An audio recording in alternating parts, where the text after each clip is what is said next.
right, folks, we'll get going here. It is 6:35, and I am calling the September 3rd, 2025 Town Properties Committee meeting to order.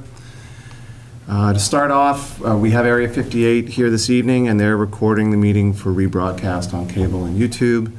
If anyone else in the audience would like to record the meeting, you're required to announce your intentions to do so at this time.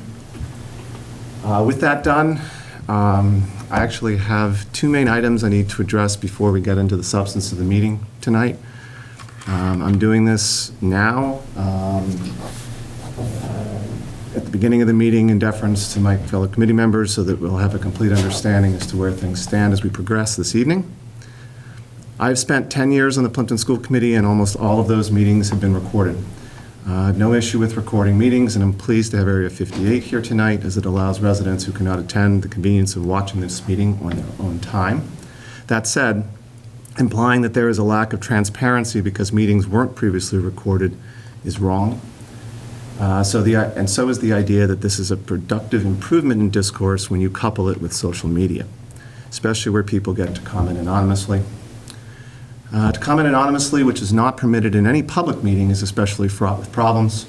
For instance, Plympton Helping Plympton on Facebook, which most of the time does a great job of focusing on the true community matters, has almost 5,000 members to our almost 3,000 residents. Do you really want folks who are not residents offering their thoughts and opinions on how we manage our town? Encouraging discourse on Facebook or other platforms instead of within public meetings is not a good idea. No more than one member of a committee can comment on any thread on Facebook or any social media platform without the commenting being an open meeting law violation. It's not a productive form of discourse or a way to reach compromise or find a solution. Social media too often gets used as a forum to gin up controversy with selective disclosure of facts or simply with rumors or inaccurate information. I believe conversations amongst tax-paying town residents should occur in an open public meeting so that the residents' concerns can be considered by the full committee, follow-up questions can be asked, and possible solutions devised. I am pleased that we're recording more meetings so that folks who want to be engaged can do so in a more convenient way. But debate and working together to find solutions for our town happens only in public meetings, not on social media. The second item I have to address this evening is that I will be providing my notice of resignation on Monday, September 8th. I will be resigning from Town Properties Committee and the Historical Commission, which are my two current town-appointed positions. I've been volunteering in many different capacities for the town for over 25 years and will continue to do so through the remainder of my term on the Plympton School Committee. I've never been interested in the politics of town government, but rather in doing what I believe is right for the town and to lay the groundwork for lasting improvements.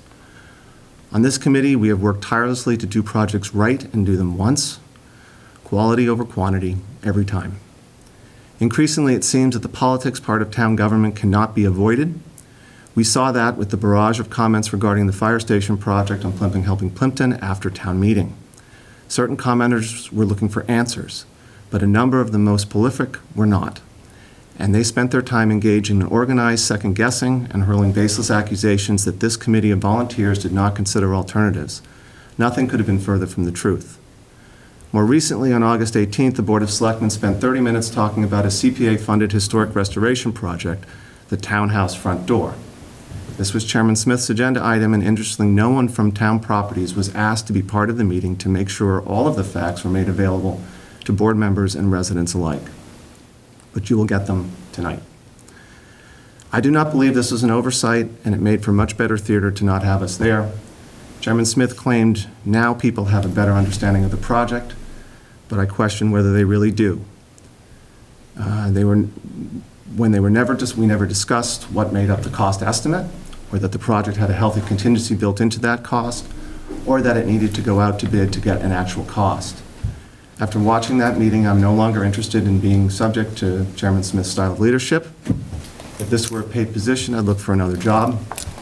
Luckily, it's not, so I don't need to update my resume and I can get some time back in my life. Finally, I would like to offer my sincere thanks to the members of this committee for all of their hard work, their diligence and dedication, not just to the fire station project, but also to the other work we have gotten done.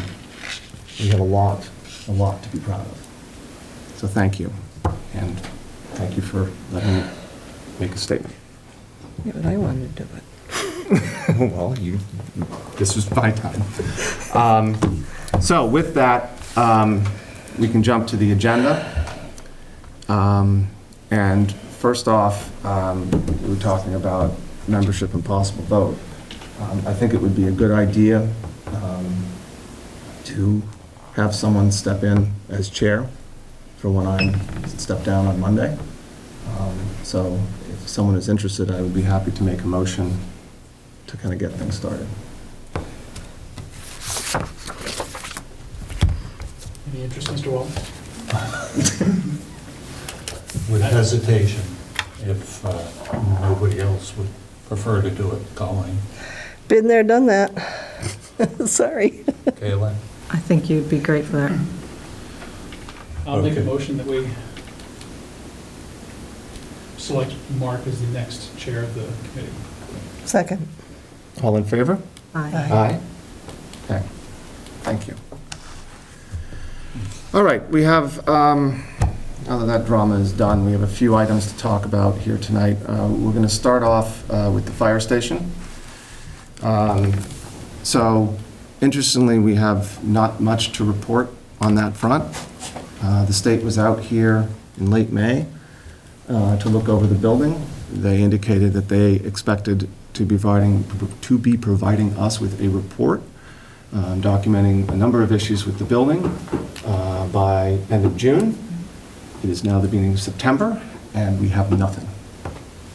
So I'm not sure where that leaves us with that, but I do think that at least one of the items that was picked up and that we've known about, I think is something that the town should, and/or this committee should consider pushing forward with, and whether the committee wants to take it on or the town wants to deal with it as more of a maintenance issue is neither here nor there, but I think the issue with the heating system is something that is since we're not building a new station anytime soon, is something that needs to be addressed, particularly since, the mini split systems that they have in that building are probably not up to dealing with a particularly cold day. Do you want to speak to that maybe for a minute? Yeah, so the mini split heat pump systems that are in there are designed primarily to provide cooling. So with mini splits, there are typically standard mini splits and ones that are what we would call cold climate mini splits that have a much better efficiency at grabbing cool heat out of cold air. So I don't believe that the ones that are over there are cold climate heat pumps like the ones we just did at the library. So the ones at the fire station are really good at providing AC. They're really good at providing heat in kind of the shoulder seasons, like September through November, and then again, kind of March through May. But in those really cold times, they may not be as able to keep up. But they are also not the primary heating system over there. They were added for air conditioning.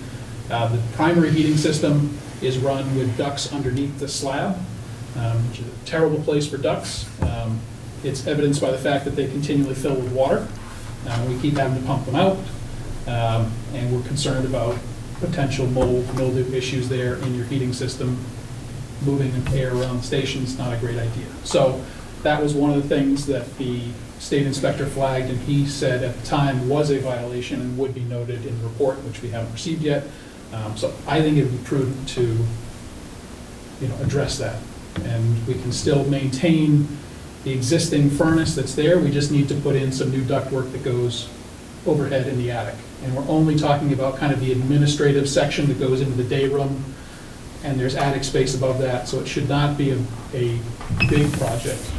We may even be able to get it in underneath the bid limit of $25,000. So it's definitely something that we're going to have to address at some point. We should probably try to do it before the winter. And so we'll talk about this a little later too with respect to the water project. I have talked to Liz a few times that I think they will need to have a special town meeting this fall because it's likely that we will need at least some supplemental funds for the water project. But this would also be another good project to put on for that because, again, we're going to need to get it done. So perhaps, I don't know, Ross, do you think it makes sense at least to to reach out to an HVAC company, at least get some ideas from them as to how big they think the bread box is, so that we can go to town meeting with with a number that we feel is comfortable to Yeah, accomplish that. I think it'd be good for, Liz can probably reach out to the company that did the library work recently. Urban, they're out of Carver. I didn't have any significant issues with any of the stuff they did, so I think they would be good at giving us a number, plus they're already doing a number of things for us anyway. Okay. Would you mind following up with Liz on that? And kind I'm scheduled to talk to her tomorrow, I think. Okay, excellent. Well, that's convenient. And then as far as, next steps for the fire station itself and, putting up a new building or doing something else, we did have an email that John Trainer, I think, had sent around to all of us, which I thought I would at least bring up here, and get folks' thoughts. And I think the gist of the email was about making some adjustments to the existing plan for the station, which would be removing the large meeting room, and perhaps also removing the medic room, and then putting that up with, and then going back out to bid. Couple of thoughts on that is that will require new plans to be, or revised plans to be drawn up, which will cost. It will require new cost estimates to be done, which will cost. And I'm not particularly confident, though that matters only until Monday, that we're going to see significant cost savings, even taking off that square footage. Those two items would be kind of the only two items that I would be comfortable removing programmatically from the scope, because they're not going to they are going to impact station operations, but it could be run without them. I agree that going out to bid without those is probably at this point not going to yield a significantly better bid. Number one, because all of the companies that are bidding have seen the history that a station at $14 million didn't fly by a pretty wide margin. And they're probably not going to invest the time and effort to sharpen the pencil if they don't think they're going to get a project, if they're going to come in at 12.5 or 12. So I think we're going to end up getting bids that are probably the same, if not more. That's just kind of how the bidding process works. Even if that wasn't the case, I still think that the savings that would come from that are not enough for the appetite that's currently in town for savings on that project. So I would not be in favor of just removing those two pieces and trying to go back out. I don't think that's listening to the residents enough. I'm also of the opinion that that station is what the town needs, not in the future, but now, with the future in mind. And I'm not comfortable going out to bid with anything less than that either. So I agree with what you're saying, Russ. I think from everything I've heard, since we got turned down on the fire station, is that people want some change and something to change. I agree that I don't think the price is going to go down. You're going to reduce some costs, but not substantial. And whatever cost we do save, we're going to spend on the old fire station to bring that up to something that's usable as a conference room or whatever. And I think we as a committee need to open this meeting up so that we get people to come in here and tell us just what they want. And because otherwise we're just going to be spinning our wheels. If we go back out to bid with the plans that we have, there's going to be a big brouhaha about that. So I think it behooves the town people to come in here and tell them, give us some suggestions, and then we put those suggestions together and come up with a new plan. I think we're I think the only way we're gonna do it is to start over, unfortunately, because, and the prices are still gonna go up. No matter what we do, the prices are still gonna go up, and it's just, you know, we're 2 or 3 years out now before we do anything. I have a hard time not being very, very angry and resentful, because there are people that have worked on this project for years and years, and to have people stand up and say, well, did you look at that piece of land, and did you consider doing this? It's like, no, we're all idiots, and we didn't consider anything. Thank you for bringing that to our attention. We all live in this town. I have 3 people in my house so that I can afford my mortgage and my taxes. It's not that I don't know having a raise in taxes is an issue. I feel that very personally, but the cost is not going to go down, and what was designed is pretty much a minimal building that meets the needs now and in the future, and I don't know what else you can do.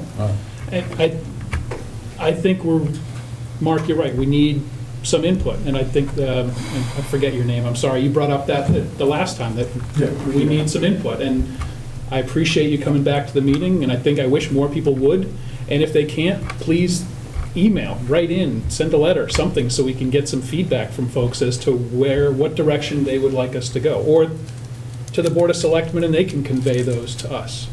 I think without relying on Plympton helping Plympton to guide the construction process and design of the station, we don't have anything else to go on but what we've done to date. You know, and back to your frustration, Colleen, is, you know, we're here, we're all volunteers. I've only been on the committee a couple of years now, and John Trainer was a great asset, you know, representing the selectmen to us.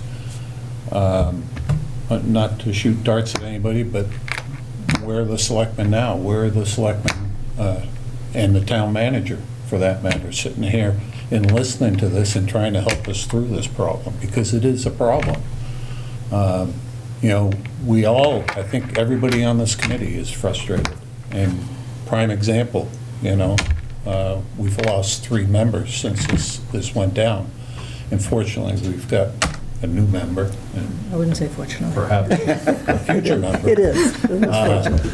But, you know, I think the town as a whole has got to get involved in this. If they want to talk about it, come in and talk about it. Don't do it on social media, like John said. That, I don't even look at that stuff, because it's all back and forth about nothing. I think the other So- part that is a challenge is most people in town, their frame of reference for construction is residential.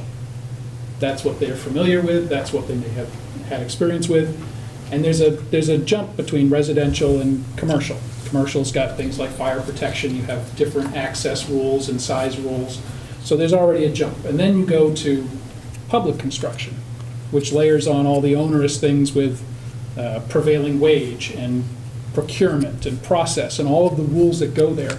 And what we end up with is this expectation gap between what the voter thinks is reasonable and what it actually costs. And that's a big chasm in some cases. Well, and I think the other piece of it is, even if you're looking at residential, have you done something residential in the last couple of years?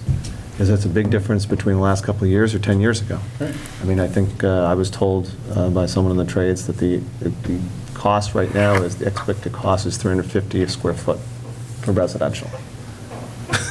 I mean, it's just like, Crazy. and, you know, and we were at 800, and we were so pleased that we got a bid in that was 2 million under the estimate, you know? And I think it was just the stars lined up, but apparently not all the way. The planets didn't, and so there we are. I mean, I think that's it. I think the department's going to have to make some difficult choices over the next, because nothing, if we're going to go back to the drawing board, you're 4 years out, right? because we also have to figure out where the money's coming to go back to the drawing board. We do still have some left, which now we have to pay that back because that was going to get rolled into the overall cost. But you're going to have to do that. Hopefully, some of the stuff could be leveraged. But, if you start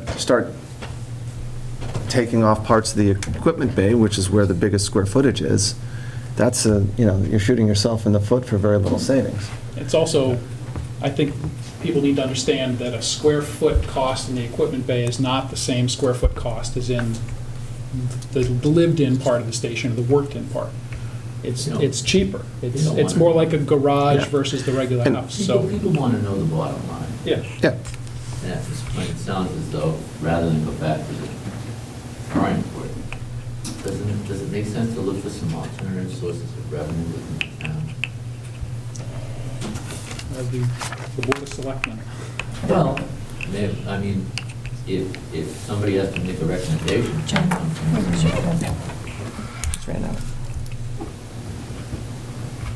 It's a good, I think it's a good thought. I mean, if there is another revenue stream that we could throw into this, I mean. If you could get another Cisco, like, there's a lot of ifs there, right? If Yeah. they decide they don't want to do gravel anymore, and they make that available, and you get another Cisco, then this wouldn't have been a problem, given the money that comes in from that. I'm not even thinking in that direction. I'm thinking maybe some money could be reallocated that we already have within the town. And that would have to go through the selectmen, but it's just a thought. That's a hard one, Yeah. but, I mean, hey, why not look at it, right? I don't think there's that much around that you can, I think you'd be, well, not you would, probably wouldn't be surprised, but I think it's some hardcore, there'd be some sour grapes around the town, sure. But sometimes you have to feed one mouth to raise the body. I don't know. And maybe that's where some of the other town boards could assist us, Right. is, where is there a possibility of getting some additional funds from wherever? So along those lines, I know in the last meeting, you mentioned there wasn't any grants available or other funds from either federal or state. But there's a new public safety assistance fund that was passed in Massachusetts as of November, signed by Governor Healy. It's supposed to be for projects like this. I don't think all the details are ironed out. I think it's with the Finance Committee or to iron out all the, how to apply. But that has been passed as of November last year. What was it called again, please? It's called the Public Safety Assistance Fund, status of Chapter 238. But I think there's, I'll just raise it again, I have all the funding potentials here that you may have already looked at. And some of it isn't for the construction of a fire station, a lot of it is for a lot of equipment and things like that. There's another federal bill out there, but it hasn't been brought to the House or Senate yet, specifically for fire stations. Yeah. It's been brought up a couple of times. We've been ever hopeful. it was part of ARPA, but it got left on the cutting room floor. We were very excited because the opportunity there, we have a set of plans, and these plans did not turn into a pumpkin in mid-May. So if something shows up in the next year or two or even 3, we're shovel ready. Yeah. And that's a huge benefit with these plans. We may need to do some tweaking and adjusting, but, the other thing that was also talked about too, Chief Silva was on this, is about trying to get the state to put a surcharge on fire extinguishers, fire smoke detectors and things like that, to raise money to have a central fund similar to what the schools do. Kind of a bad example because that fund is in a disastrous state right now. But that's partly because of the cost of building buildings. So, you get 35% reimbursement generally for a full school, and school costs you tens of millions of dollars, and maybe $100 million to build a school we got lucky doing Silver Lake when we did. I mean, it was the right time, we got 85 to 95% reimbursement, but that was another thing that was sort of talked about, and he was trying to get, the state reps to, and senators to be interested in, because how are any of our communities going to be doing this? I mean, To your point about the equipping, our owner project manager, P3, has all of that stuff and had that in the plan to go and get those grants, but he had to carry the budget number in case we weren't selected. So the idea was, we're throwing everything at the wall we can and grab whatever we can. Yep. And if that hit, then the total cost of the station would have come down, but in the case that somebody else had a better application or more need, and we couldn't get it, we had to cover ourselves. Right. where the funding I dried can up. leave, I got 3 copies, I can make 5, but I can leave them with you, and you guys can determine if you've looked at it or not. Yeah, that'd be great. I think we'll send Dan. It says what the purpose of each, and it says there's some grants are available to small towns like Plympton, but Plympton may not qualify because of the median income being 115,000. Right. But there's some variabilities with each one of these programs. I'm sure you're most aware of most of them, but I knew that the public safety assistance one passed it last November that should apply to this project, or should apply to the fire station project. But some of these other grants may be available for the water project, as you brought up before, and the heating duct or the mini splits, and might be able to get some revenue out of that from some of these things as well. Yeah, no, that's great. Thank you. Can we back up for a minute? Good job. Yeah. Can I ask you about the state report on the station? Yep. Does it make sense to find out what they have on their list? So the inspector was very clear with us about the 3 items that were on his list. 1 being the heating system, 2 being the water for the station comes in at the exact same place as the electrical, and the panel is right there, and that's apparently water and electricity don't mix. Really? Yeah, It's a new something one. about 3 feet, and we had 3 inches. Burning down a or- fire station's not a Not a good good idea. But that one is going to get fixed with the water project, Right. because they're going to bring a new water line in, they're going to have to bring it in further over and move, as part of that, move all that. So that one, we kind of felt like that was That's already been allocated for? we're already, that will just be part of that. And the other one was The other one septic. was the floor drain in the station was not operating properly. And what we discovered is that floor drain is tied into the septic system, which is a no-no. So that one's probably the biggest Yeah. potential thing. So those are the 3 that they were very clear. The one that was still outstanding was all of the pinch points. So if you've looked in the station, especially in the middle bay, luckily the bumpers are at different elevations so they can overlap. And the inspector said that pinch points are usually only applicable in like manufacturing facilities that have equipment and things that are moving around. But in this case, he's like, there are clearly that caliber Uh-huh. hazards in the station. So that was the one that we weren't sure how they were going to rule on that. But the other 3 were very clear. That was it, though? Yes. Yes, that was what the inspector, he spent what, an hour and a half. But we still haven't seen the report. We haven't seen the Yeah. report yet. Which was supposed to be out 30 days. 30 June. days. End of June. 26, I think. That worth a phone call to this fellow?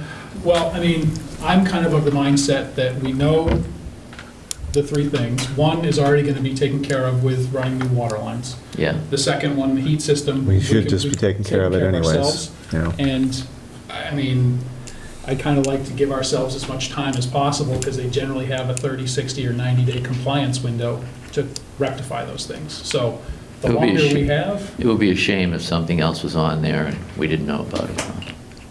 I don't think that would be the case. He was very was thorough, pretty- very open during the process. Yeah. I was on site, as was Mr. Wilhelmsen and 3 members of the fire department leadership team. So, yeah, I don't think there will be any surprises. The only open question is whether or not space and access around the engines and the storage of gear on the sides is going to be an issue. I mean, it is an issue, it's whether it's Well, their whether it issue. rises to their Yeah. threshold. okay, Yeah, that was mentioned before. Been there for a while. It has, and he did note that that is the case in a lot of old stations. Yeah. And, excuse me, may I interrupt just for a moment? May I have your names? Your Pierre, Pierre, I thought I knew you. And Joe Colanino. Joe Colanino? Thank you. Thank you. Are we supposed to state our names before we speak? No, I'm taking the minutes. We just So, put it in the note, in the I minutes, just so wanna make everybody sure. else is there. It's not as formal as town meeting. Yeah, we try to do this too. I mean, this is how I always prefer to run meetings, is we free-form discussion. Only when it gets a little contentious do we have to kind of put the rules in and say, no, the committee needs to get its business done. But I'd much prefer to have back and forth with folks who come, especially if folks come. So appreciate the comments. I personally think there's other places that money can be found in the town. I don't disagree, but I don't think that's necessarily our purview or No, it's not, charging orders. but it's an end to a means. Yep. I don't disagree. So, you a hitman? The answer is a clear no to the question. So I did receive an email today from Context asking us what our plans are. I will reply to Emily and Jeff and just let them know that at present, we do not have plans to go to a fall or spring town meeting with the same set of plans, but that we will let them know if that changes in the future, and I'll also pass them along your email. Mr. Wallace? Great. You're going to have a lot of fun with Mr. Did you get Kawada. He's a hoot. the drive from Emily with all of the... No, I have to get that from her, so I will request that as well. Can you send me like your contact Yep. information? Yep, I'll include you on the email, Okay. so you have everything. So, I guess to our audience that's watching this in the comfort of their own home, if you have other ideas and other information that you would like to come share with us, then please reach out to committee members or come to following meetings. I think it'd be good to get additional thoughts and input. But certainly, if you can't make a meeting, I'm sure you can reach out to any one of the members, and they'll be happy to bring some thoughts back. So one suggestion on that. Yep. Are all of your emails on the town property committee website on the town? It should be. I don't know if... We can- I haven't looked. I don't know if mine is Do you yet. want I'll... to, since you're going to see Liz tomorrow anyways, can you add that as an item? I think mine is set up as an automated one, so they'll need to change that too. It's like if you click contact as some automated way, and I got some weird one the other day from, My recommendation would be town properties committee distribution list where all 5 people are on it versus contacting one versus the other to make sure the communication goes across everybody. yep. Just, I agree. the committee just needs to remember only one person can respond. Right. And probably- I don't know what our IT infrastructure in town is like as far as that goes, so I'll ask Oh, Liz. that's, It looks like they're on Okay. to contact through the website rather than having the email there. I don't know if you can... Yeah, so I Scope think, it so up I think the somehow. question there is, can you put more than one email into that? Because if they do that right now, it comes to me. Ah, So if they can put more than one email in there, then we have the distribution list and everyone gets copied, and then just decide who's going to be the person to respond, or if one person responds, then everyone else stay quiet. Well, that's the way it should be. Only one person responds. Right. So you get into trouble. Yep. You have to don't have a want central everybody point of contact. jumping in. So sure you don't want to stay? I think I've done enough. Well, it's not a question of doing enough. I mean, you don't enjoy it anymore, or? No, No? I don't. I don't enjoy the politics piece of it. I've never done it for that reason. I mean, as I said, I've been on multiple committees. I was on the police station building committee. I've been doing this for years, and I need a break. And I also think, when we get to Doorgate next, I also think that this committee is actually could use taking me off of it to not be a target, to be quite honest, from a political perspective. Because there's certain people running around ginning stuff up that they know is not true, just for the purpose of getting spin, to get their own things. And that's I guess that's politics, right? But No, I'm not a politician. It's understandable. I'm not interested in, I need a break. I So I know understand. that for myself, and I think it would be good to just take things down a notch, especially if we're going to spend so much time talking about a Community Preservation Act project that isn't a grand conspiracy. So, anything else on the fire station? Or shall we move to Doorgate? Yeah, that's- Is there any, before we jump to that, is Yeah. there any update on the water thing? from Mr. Plata? That's following Okay. Doorgate. I figured we should get the sensational stuff out of the way and then get to the boring. All right, I don't know if everyone had the opportunity to watch the Selectmen's meeting from the 18th. I finally got to do it Tuesday night, or where were we, Wednesday? Yeah, last night. So Was that last week? I did it, yeah, it was the last meeting. I was there. So, look,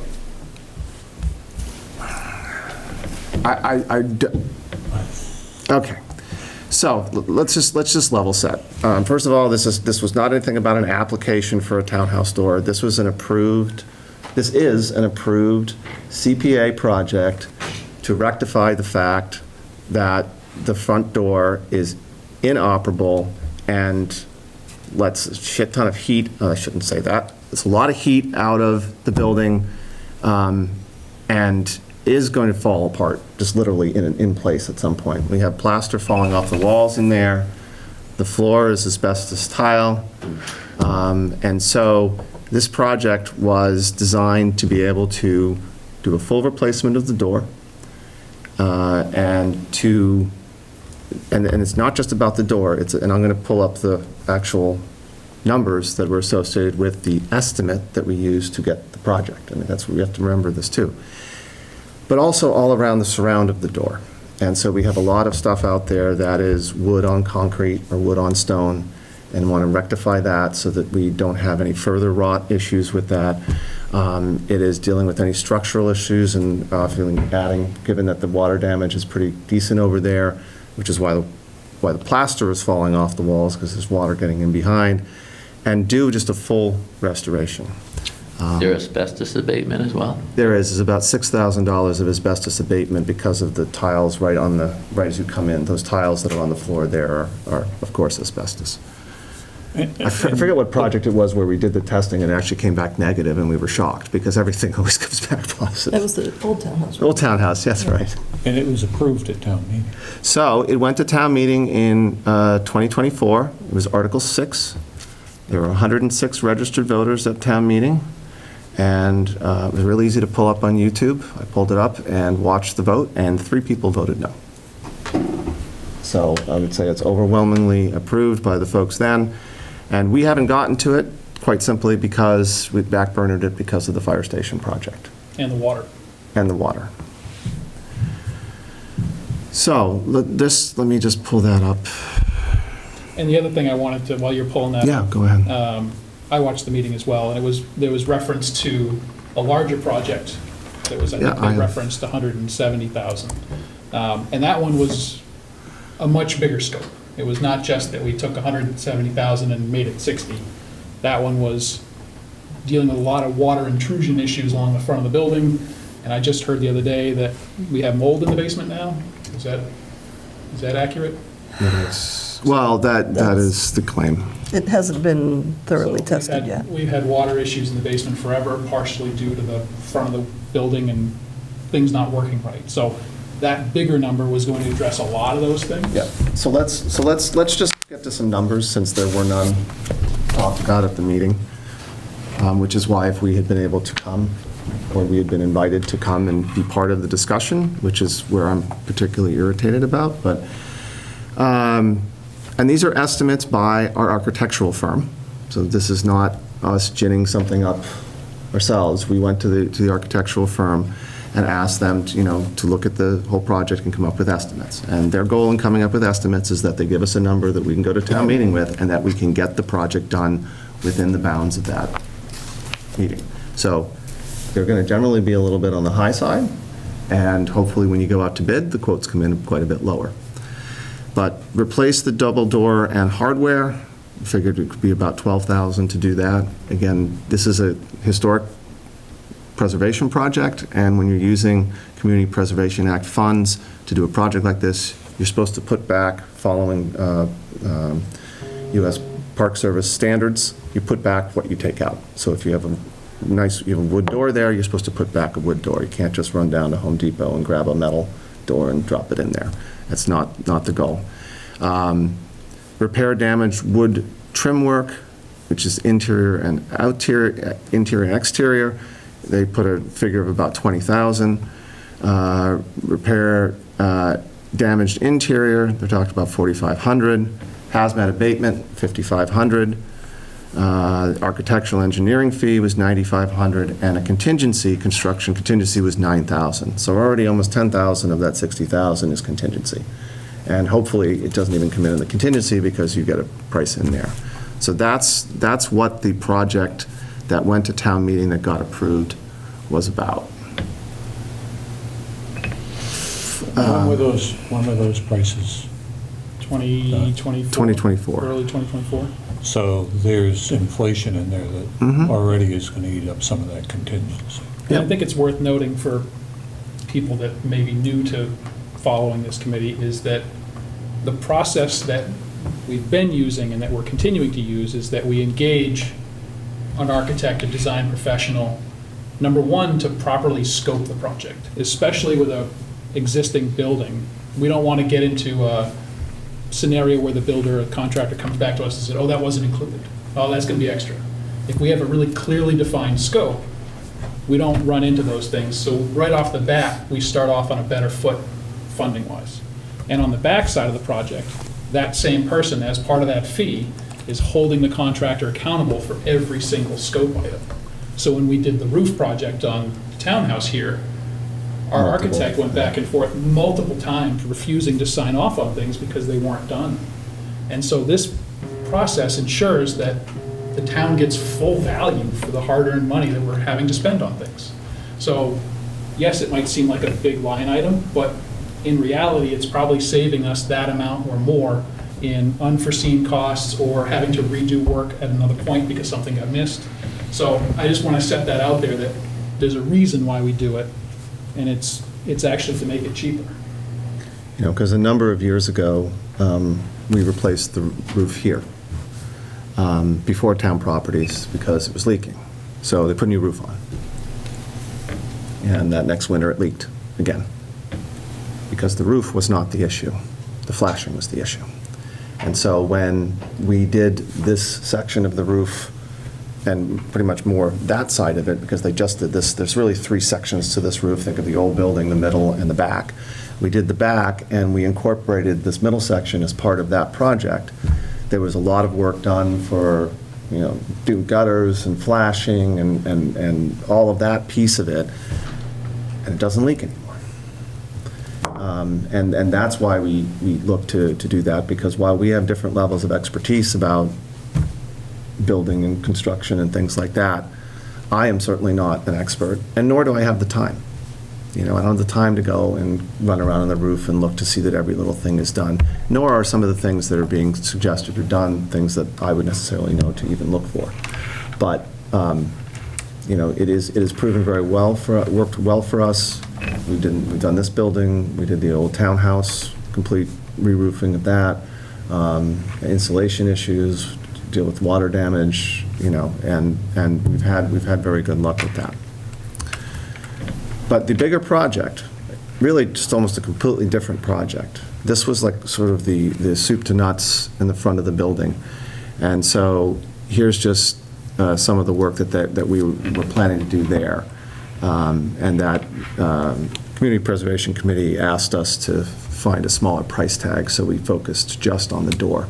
But they were going to repair the existing cast-in-place concrete stairs, install new metal railings on both sides, repair sections of the concrete walkway, add a new walkway from the historic entrance to the walkway at the east side, because the walkway only goes one way and then it stops sort of in the grass. Add lighting, replace the double doors as we talked about, repair, replace all damaged wood trim boards, crown dental molding, full repainting, add lights to the sconces either side of the entrance, replace the damaged plaster around the door opening, repair wood trim, replace entrance flooring with new material, paint, furnish and install period correct ceiling mounted hall light, update the lighting in the vestibule stairs to meet current code for lighting levels, update fire alarm devices, emergency lighting in the vestibule stair area, replace plaster damaged in the basement because of past water leaks, replace damaged ceiling tile in basement because of past water leaks, and then wood framing repair adjacent to the door opening. And that project was about $170,000. But we didn't go any further with that. We didn't add a contingency because we brought this initial estimate in and we're told, go back and do something else, which is what we did. So that's how we got to where we are today. And so this is an open project for the committee to take whatever way it would like to. One of the other things that was suggested was to talk to Silver Lake, to the CTE program, and see what they could do. That's going to take more time and effort on the part of the committee because we're going to have to go and do the hazmat abatement ourselves because CTE will not do anything with that. Well, the other piece with hazmat is the scope that we had identified for this project was under the assumption that the people doing the work would be licensed and trained to work safely around asbestos, so we wouldn't have to remediate as much. We would only have to come in a little bit.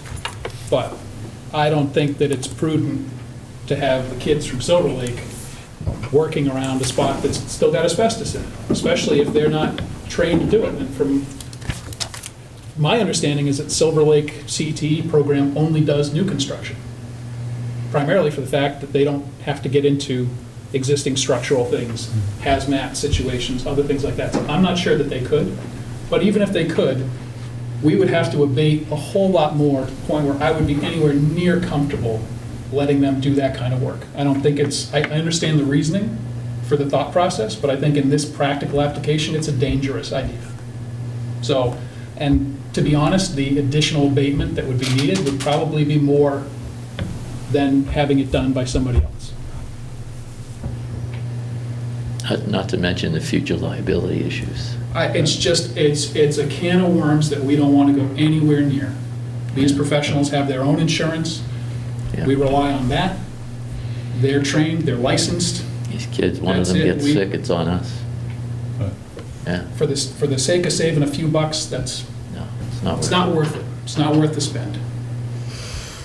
I don't think you get the same level of preservation that we're looking for.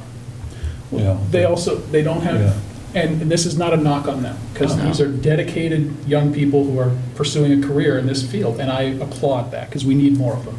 I've been in construction for almost 20 years. The age is extremely high when I go into some of these meetings and associations. It's not, same thing with all the trades.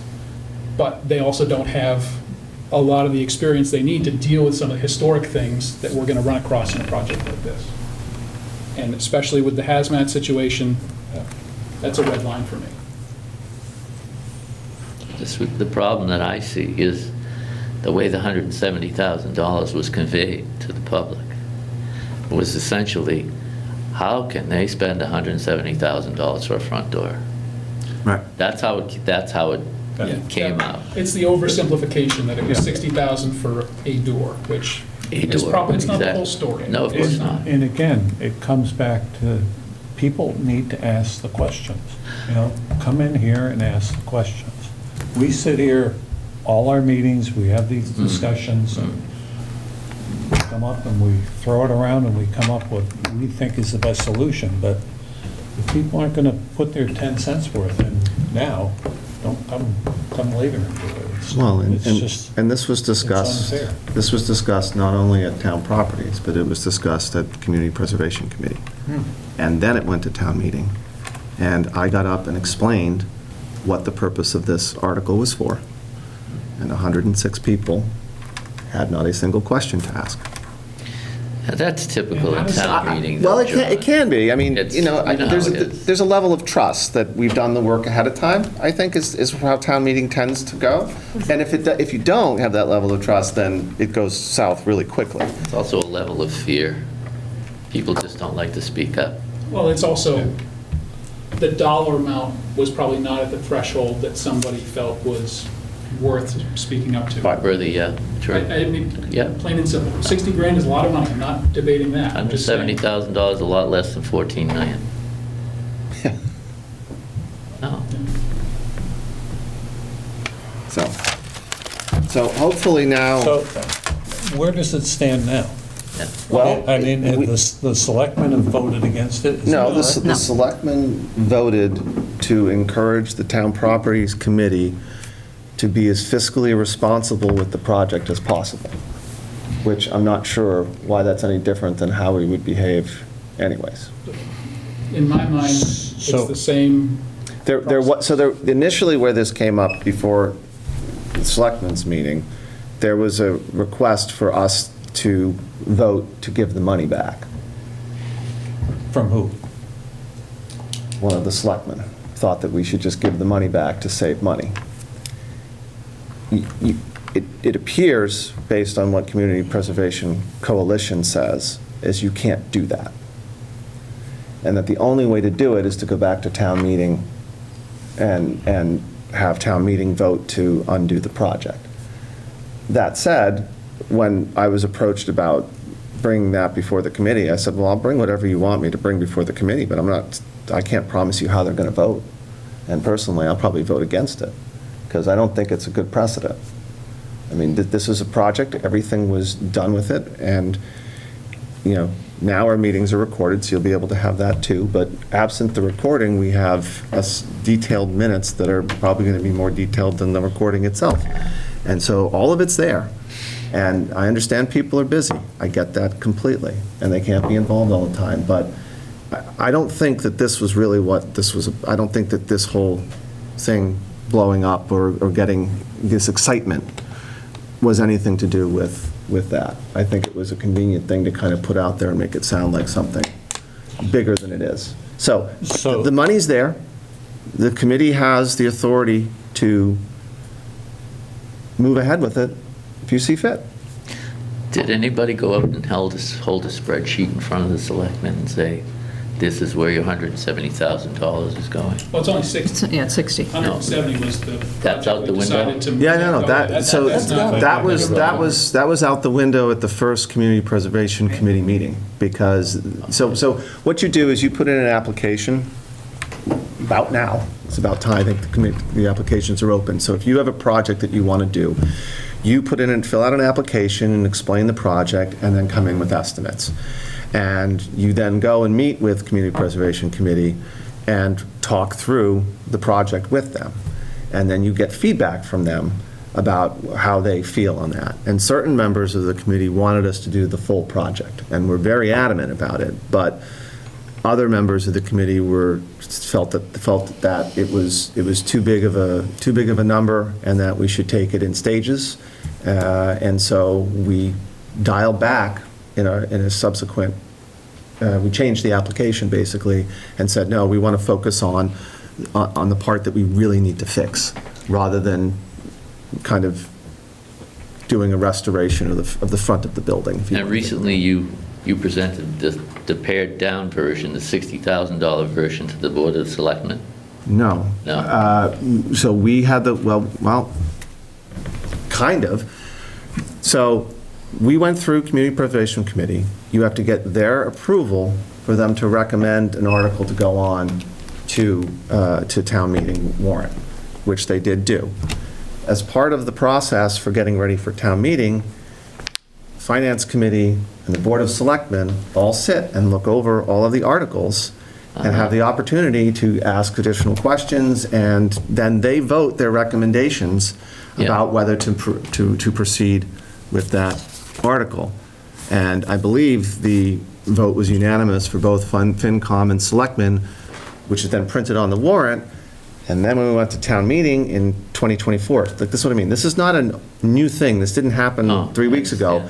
This happened in 2024. Right. We went to town meeting. The article was motioned. I got up and gave an explanation about it, and 3 people in the back of the audience voted no, and everyone else voted yes. Approved. And then it was approved.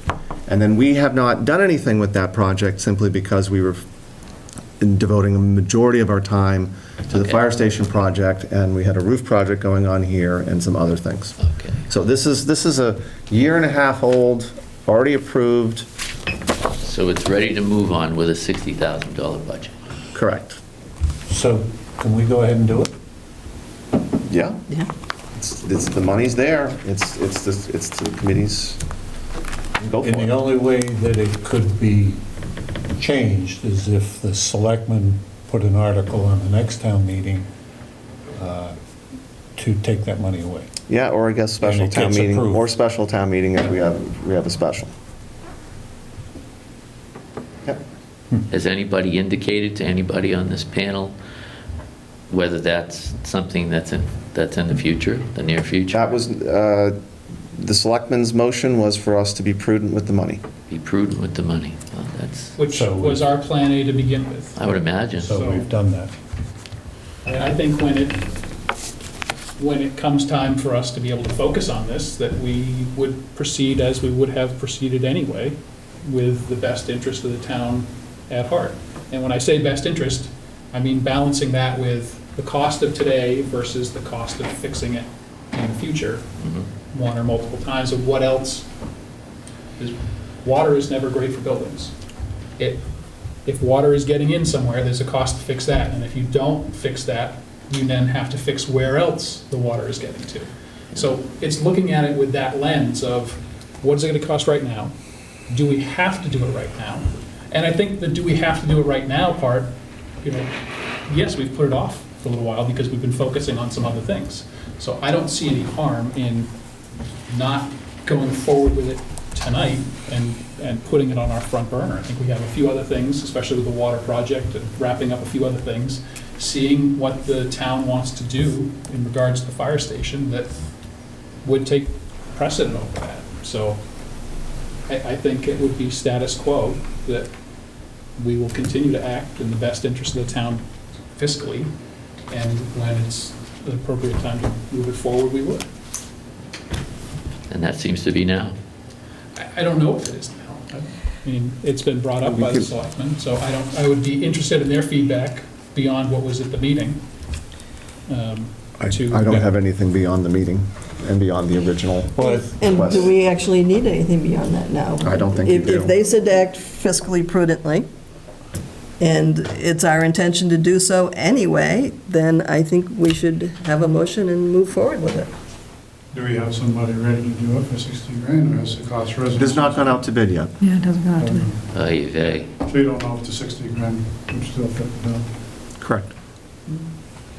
One of the things, just to note on it, though, based on the discussions I had with the architect a little while back, is that we can't do a double door Right. because it's sort of silly because it's steps. It's still not going to be ADA compliant with the steps, but the door itself has to be ADA compliant, so it has to be 3 feet wide. And you can't fit 6 foot worth of door there because it's not 6 feet wide. So that's just one of the things in doing it. It will end up being a door with side lights or something like that that could follow the same sort of look and feel and, have that done up. But yeah, But we already knew that. That came up in a that previous came meeting. up, but I just thought I'd bring it Yeah. up here again. Well, does it make sense for the committee to vote on this, whether we move forward with it? And then, out of courtesy to the selectmen, I'll let them know that that's what we plan on doing, that that's what we agreed to do. Could you, I would rephrase it a little bit differently. Could you vote on it and get it, and vote to get it out to bid, to see what the bids are, then evaluate what the next steps are after you get the bids in? Well, that would be the Yeah. process. It would be to go out to bid and see if that comes in, because if it comes in higher, clearly there's not the budget to do it. Okay. So then it would be a reevaluation, and so, yeah, it would not just be ready, set, go. Okay. There's a whole, with public construction and public financing, there's a whole slew of red tape that we have to go through that, it's not my favorite, but it's what every city and town in Massachusetts has to do. And even if some of the costs are more expensive, if they budgeted for a commercial painter to come in and we got the sheriff's department to paint. Well, then, we have some savings there. That's what we did with the police station. Yeah. That's how all of these rooms are painted. Except for two of them. Okay. Enough on Doorgate? Do you want a motion? Sure. I'll make a motion that we move forward with the door project. Second. All in favor? Aye. Aye. Okay. Water project, I did get an update from Mr. Pilata a couple weeks ago, right before he was heading to Australia. I reached out to him last night and said, hey, gonna get another update from you. Apparently, he's coming back from Australia today, so he did not call me because he was traveling. But some good news with respect to the water project. Based on all the testing that was done, they are of the opinion that the water treatment system is going to be pretty simple. I think they were working that out with Mass DEP at this point, and looking to get the final approvals from Mass DEP. So that's good, because you could eat a lot of money up in a water treatment system that has a lot more going on. He also said that they believe that they don't need a particularly large pump to be able to do this. So as a result, it's not going to be a particularly large strain on the electrical. But he still needs to can't go down there right now, but we'll need to get down there to just take a look at that to finalize things about what that part of the work needs to be done. We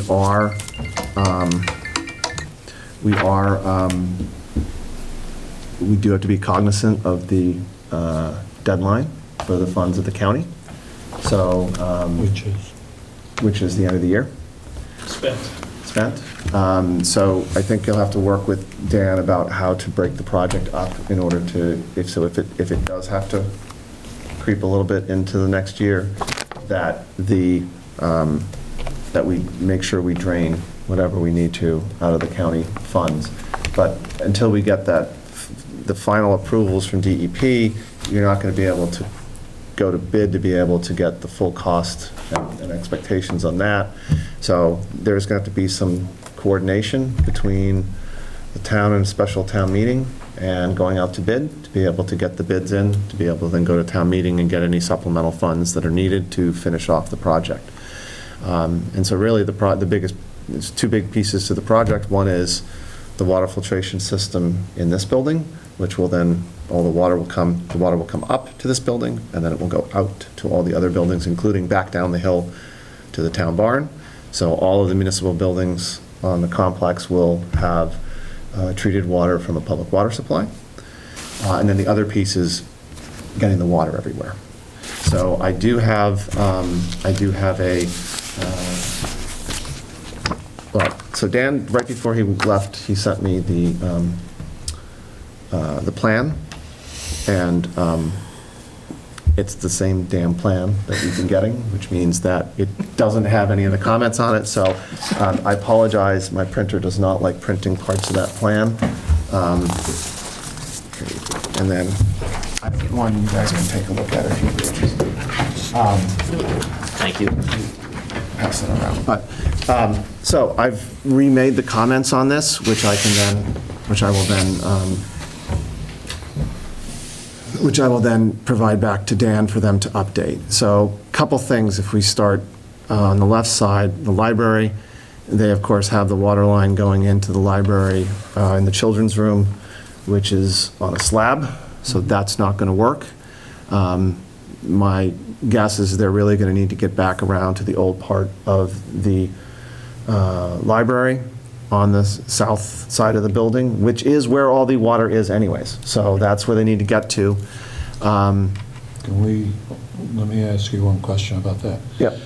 The library's getting ready to do some sort of big project in the backyard, Yep. right? Yep. Is that underway, or? It is not underway yet, and I've had multiple conversations with Mike about that they can't do that project until this water line goes in. Okay. Because otherwise we're going to dig up what they do back there, and that's not really useful. And real quick, for anybody that's watching that hasn't heard about this before, this is far cheaper than putting water treatment in each building and location, both from an upfront cost and an ongoing maintenance cost. So while this does look big, this is actually the cheapest way to go to comply with the state rules. And we'll include a copy of this with the minutes, so if folks want to look at that later, you can do that. Plus, we would still need to get the water there. So you can't, for a public water supply, you can't drill a public water supply for each building because we don't have the land to do it. Because you're required a certain distance of no So- touch around it and the whole thing. And so what we did is we went behind the town barn and we drilled 3 wells all nice and tight together. And so that they have overlapping zones themselves, and we meet those requirements, and we don't impact the ball fields, and we don't do any of that stuff. So we would still have to get the water up here anyways, so kind of all of this is going to happen anyways. It just depends on how many pipes you're putting in the trench at different times, and if you look really carefully with your magnifying glass, you can see they have the number of water lines in there delineated. But, so, the library, not coming into the right part of the library. They need to get around to the area where there's actually a basement and where all the water is. And then the other comment I have on here is that in that same trench, they need to bring back a water line from the library's existing well, and we need to figure out a spot to terminate that for an outdoor watering for the ball fields, because that well is going to be offline as soon as this system goes online. And it's a perfectly good well, and putting the pipe in there isn't going to cost much anyways. Right, might as well leverage the trench while we got it, and if rec wants to do something with water in the fields later, it's already there, they don't have to dig it out. And then, they generally have the water line going into the right spot in the fire station, as long as it doesn't come out underneath the panel, like the other ones. So that will need to be moved over a bit, and there'll need to be a little bit of rework of the water lines there, because we have the water line coming in from the snack shack and things like that. So that's going to be corrected, so we don't have water and electricity mixing in the fire station. And then when we move over here, you'll see I made to the townhouse. We need to get, again, they have the water line coming in to the town clerk's office, and we're all sitting on a slab here. So that's not really going to work. So I think they're going to have to come through the parking lot here and come into the old part of the building, which is right where they need them to come in, because that's where we have the space to put a water treatment system. And it's also where all the other water goes out, particularly to the police station. We have brand-new water lines that were put in when we put the police station in. So you can also see here, I've made the comment that the water, that tying back into the police station, and whether they're even in the right spot or not, we don't need to. We have the water line already here. Let's be done with it.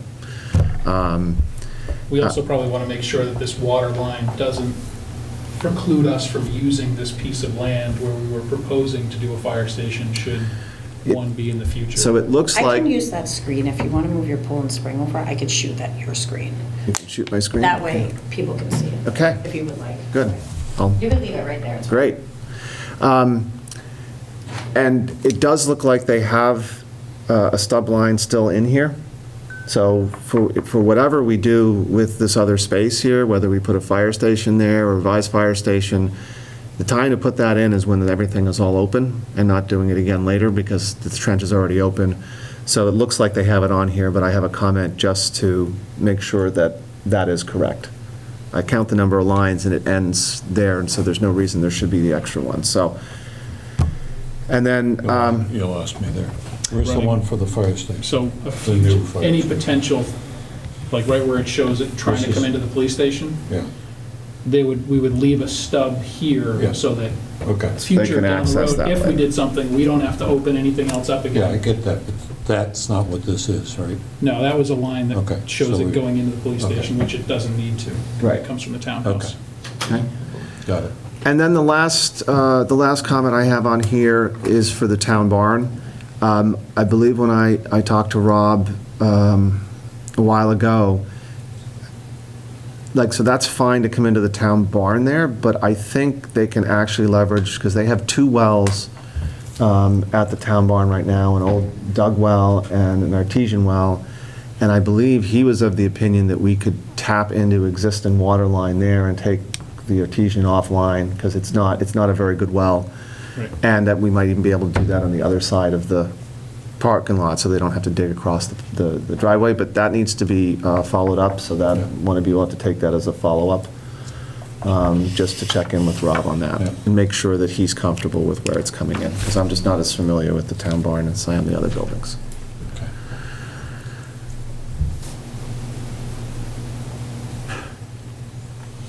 Has this been bid yet? No.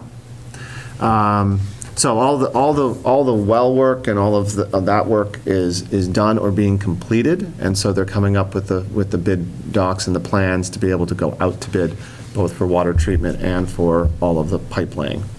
And that's why we need to coordinate with the town, because the ideal would be to go out to bid so that the bids come in and we can go to special town meeting and we have a number that will get everything finished. Most of this project has been, or most of the project will have been paid for with federal funds. So we were lucky there. Otherwise, we would be already a couple $100,000 into it. At least. That, so so this ends up being a good outcome anyways, because we needed to do this anyways. But it was tied in with the fire station, because we couldn't do a fire station without it. But as soon as we started talking about it, the state showed up and goes, hey, you can't continue to have your water supplies the way they are. So the water supplied for this building, the police station, and the fire station is in the basement. And I just got to hold on a little while longer, because there's no easy way into that. And then the library has its own water supply, but neither of those water supplies meet any of the requirements for a public water supply under the current regulations. As does DPW. And DPW has their own well as well, so. Which surprised me, because both Dennett and the church have public water supplies. So Yeah, and- how this evaded And for so long, I don't know. if everything stays the way that the consultants have been saying, then we are really lucky, because I got onto the Dennett School Committee, Plympton School Committee, and I inherited that water project there, and that was a nightmare, because we had to do, the price kept going up and up and up, and we had to use all copper, and I think we spent $250,000 on the water treatment system in the Dennett. It's beautiful, but I do not think we are going to be required to do the level of treatment in any way, shape, or form as what we did at Dennett. Right, I think we have different water quality, number one, plus Yeah. the usage is significantly smaller than Dennett. Yeah. So Dan should be back, and we can get a further update from him in the next week or so. Okay. But we have to keep sort of focused on that things need to line up in the right way, so we can get this done, and we can take utilize all of our funds that are sitting at the county. Well, it should also be noted, we're getting more than our fair share, because we've had a project ready to go. So we're taking money from other towns that don't have projects and didn't submit for it. Yeah. Well, and what was it? Was it Hanover that had to give back $1 million? Yes. We don't like to give money back here. If we can get the money, we use it. We've done very well with some of the federal programs. So, okay. So this is a big one ongoing, and there we are. Oh, do that. Okay. All right. Done shooting my screen. I was a very long time. I'm like, I gotta be really careful about what I adjust here. It was up for a very Thank you. moment. just I so- appreciate it. I'm Yeah, just having, make it I'm having a count. little bit of fun because I'm getting a little punch here. Okay. So I think the only two things left on the agenda are just to go over some bills that we've paid since the last time we were together, and then minutes, and then we can all go get some dinner. So, let me see here. We did, so Northeast Geosciences is the consultant doing all the water work and working with with DEP to get their approvals and the applications all done. We did approve an invoice for them back for the amount of $9,053.35. That was done in end of April, and was submitted to late May.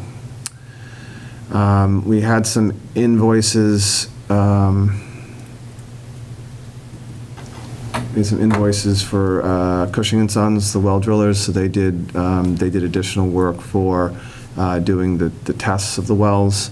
And then we had an issue that 2 of the wells had a partial collapse, so we had to go and do a re-drill of one of them to get that back online.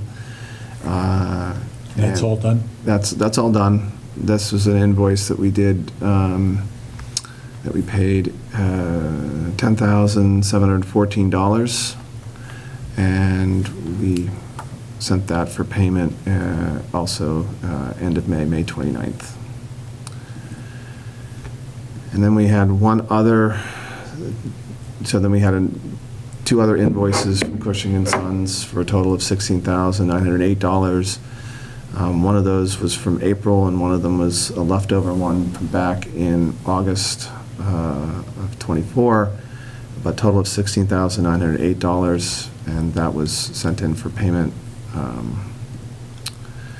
June 23rd. And then we had our final context invoices for the last work that they did, $19,150.11. And that, of course, that came out of fire feasibility. Then we also had invoice for Grady. They had to stake out the boring sites and have that created a PDF that showed where the boring sites were to be able to use with the application. $753.75. And Nobody likes whole numbers anymore? no, although I get worried with whole numbers. Right, July 24th. And I mean, we will have additional, we still have additional invoices from Geoscience as well as from the engineer, who's doing doing the plan work, the one from Littleton. And we have not, and I'm working with Dan to get P3's invoice just to level set when that one comes in. I mean, we have not paid P3, who is because it just happens that way. We have not paid them for any of the work they had done for the last 2 years. And is that because they have not invoiced us? Well, they sent one invoice, but then we needed an addendum to they're under contract, but we needed an addendum. And the addendum we sent was more about everything. And we need that to be focused on to this point. And then an invoice that's clear to that. So it's just a matter of getting the stuff from Dan. He was going to send it to me right before he left for Australia, and he didn't. So I will follow up with him tomorrow and get him to get that in.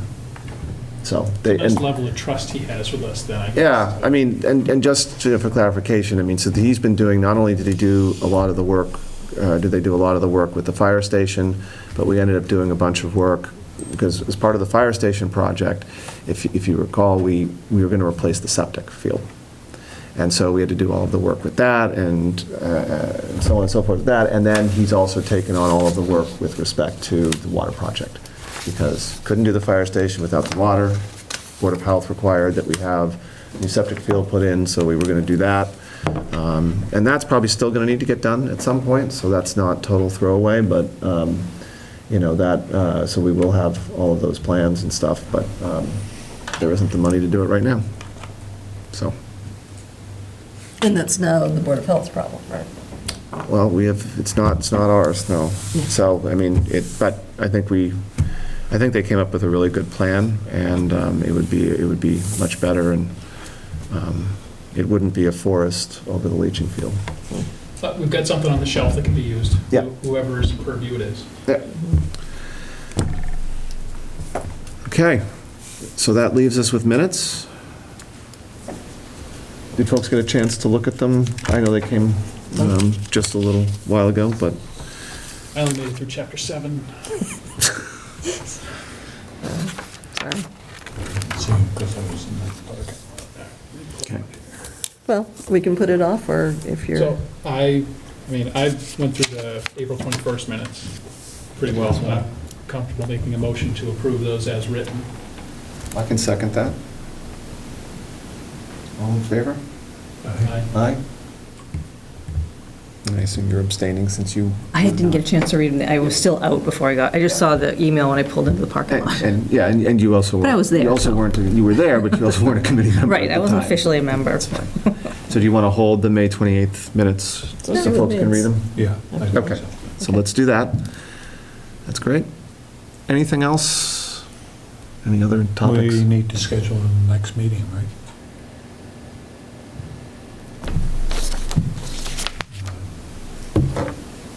2 weeks. Yeah, I think, let's do 2 weeks till we get Okay. up and rolling again.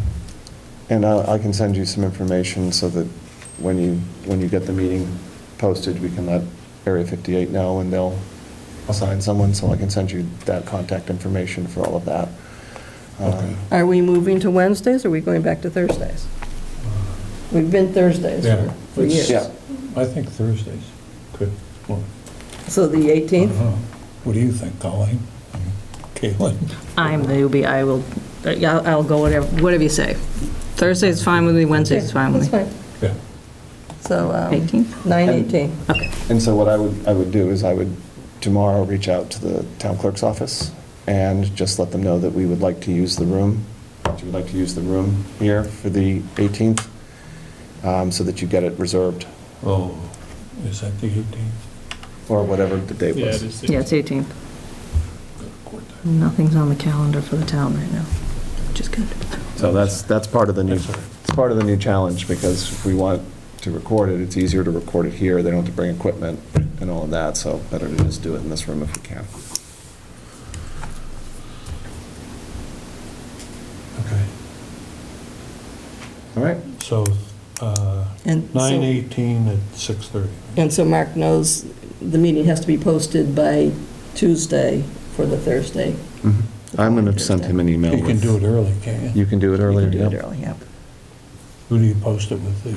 I'll send you an email with all of them. Okay. That's my computer right there, but don't overload it.